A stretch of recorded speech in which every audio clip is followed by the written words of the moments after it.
আমাদের দেশের যারা স্বনামধন্য বিশ্ববিদ্যালয় থেকে পড়াশোনা করছে তারা যদি গবেষণায় একটি অটোরিকশা বানায় তাহলে এই গবেষণা দিয়ে কি আমাদের দেশ উন্নয়ন হবে? আমরা কি এই গবেষণার জন্য প্রত্যেকটা বিশ্ববিদ্যালয়ে 200 কোটি টাকা 250 কোটি টাকা বাজেট চাই? যদি তাদেরই দশম গ্রেডে চাকরি করতে হয় তাহলে প্রত্যেকটা বিশ্ববিদ্যালয়ের বাজেট 5 কোটি টাকায় নামিয়ে এনে পলিটেকনিকে রূপান্তর করা প্রয়োজন।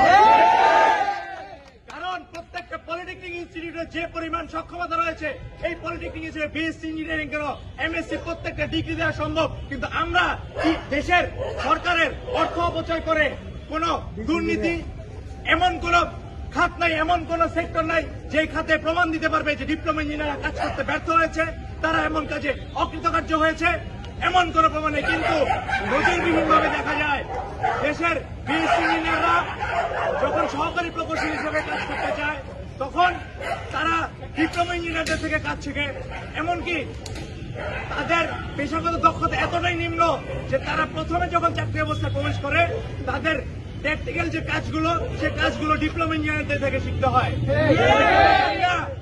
যাদের তৈরি করা হয়েছে গবেষণা করার জন্য তারা কিসের জন্য মাঠ পর্যায়ে এসে ফিল্ড ইঞ্জিনিয়ার হিসেবে কমপ্লিট করবে? তারা কি সেই যোগ্যতা রাখে? বারবার প্রমাণ দিচ্ছে, তারা বারবার বলছে তারা আমাদের দশম গ্রেডে চাকরি করার জন্য উপযুক্ত এবং অধিকতর যোগ্য, কিন্তু তাদের তো পড়াশোনার 80% পড়ানো হয় তাত্ত্বিক বিষয়ে, তারা কিভাবে প্র্যাকটিক্যাল কাজ করবে? যাদের প্র্যাকটিক্যাল বিষয়ে ন্যূনতম নলেজ নেই তারা কিভাবে আমাদের মাঠ পর্যায়ে ডিপ্লোমা ইঞ্জিনিয়ার হিসেবে কাজ করবে? কোনোভাবেই আমাদের যোগ্য না।